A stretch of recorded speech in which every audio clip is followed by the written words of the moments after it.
in support of this bill. Thank you, sir. The Honourable Shane Jones. Tēnā tātou katoa. Tū tautoko kia ko tahi te whiu o te wai I roto I tēnei whare mō tēnei iwi morehu e kia nei ko Waitaha. Tō rātou tupuna ko hei.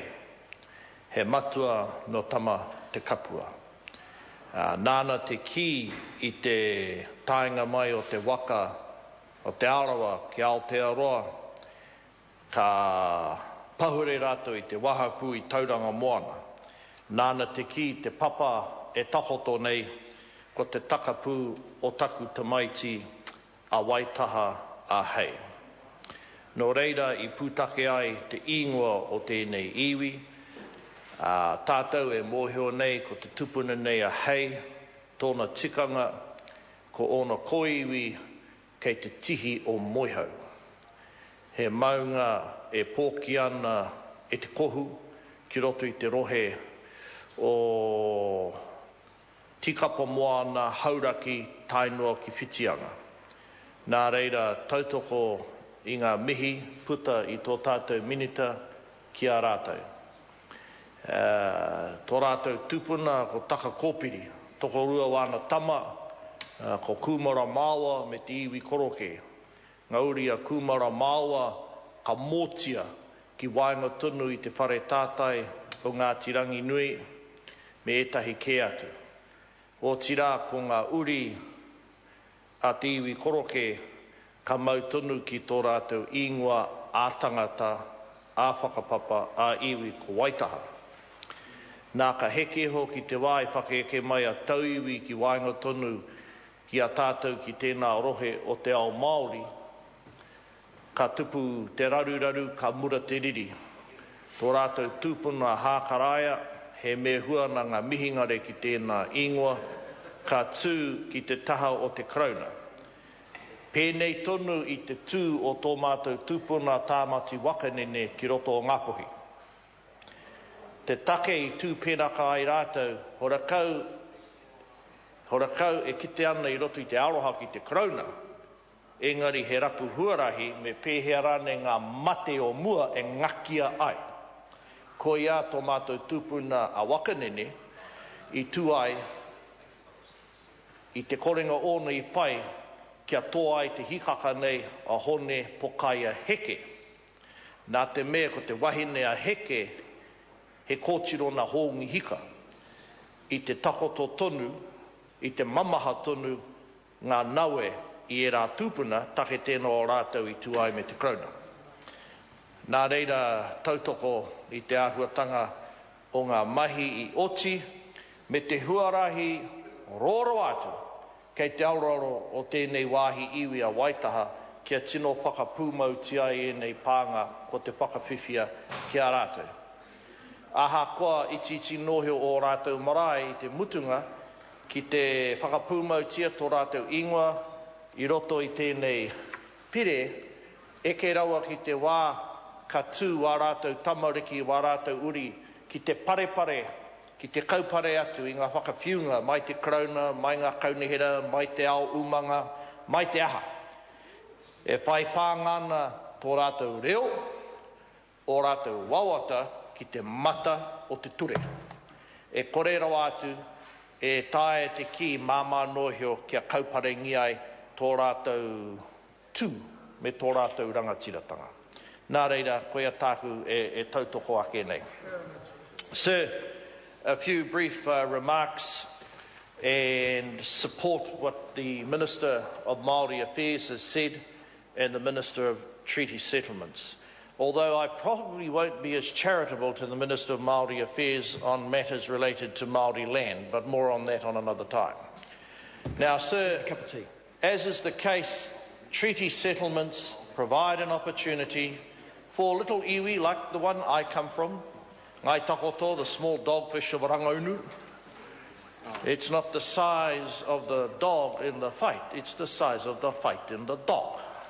And sir, that definitely is going to apply to the people of Waitaha. We know the history of Tauranga Moana.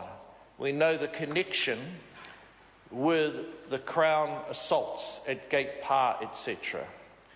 What we don't realise is that there are some smaller tribes from around this area, and far be it for me to use too casual language, but everyone deserves their day in the sun.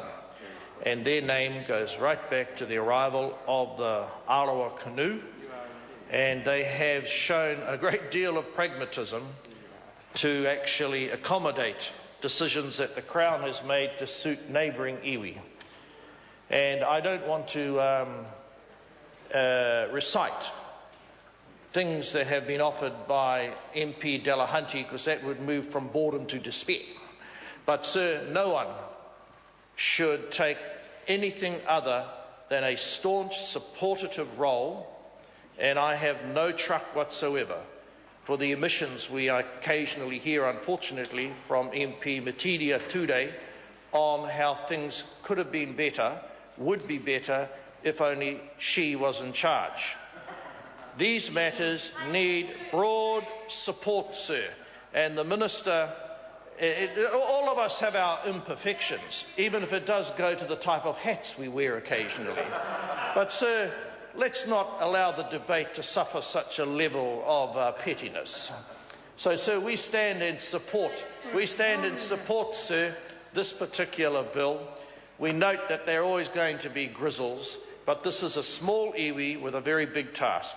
Number one, the resources they have are not capable of meeting all of their ambitions in the short term.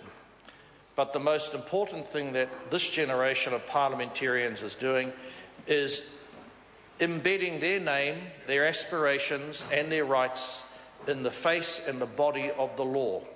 Sir, it's a key Dyson dimension of our law that unless things are reflected overtly and clearly in the law, it's difficult for courts to import them into judicial decision-making.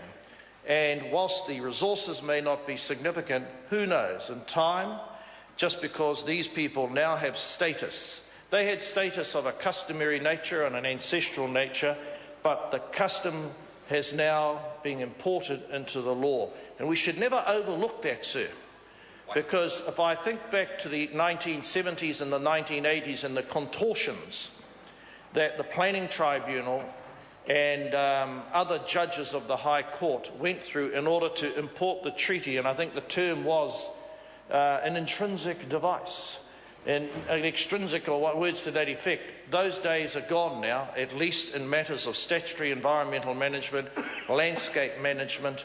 These people's interests and rights cannot be parried aside. So, although they are small in number, the history may have been regarded as very burdensome right up to today, but they're in the east, so the sun is going to rise. So I acknowledge the members of the Māori Affairs Select Committee. By and large, they are a happy group of fellow travellers. Not quite, sir, as flexible as the members of the auspicious Primary Produce Committee, but I've no doubt, sir, that they heard submissions about how difficult it was at the margin to get a balance between Waitaha's interests and the interests of other neighbouring tauranga moana iwi. But, sir, that is a committee that is dedicated to passing these bills through quality stewardship when people make their submissions. There are occasional egregious lapses, not the least of which was Tauhenare's speech last night, attacking our matua winitana gratuitously, but these things have a way of fixing themselves, sir. I dare say that Winston will be here post-2014 and Tau will be working for the kohanga reo. Engari he take anō tērā. Tautoko i te pire nei, tēnā koutou, kia ora tātou katoa.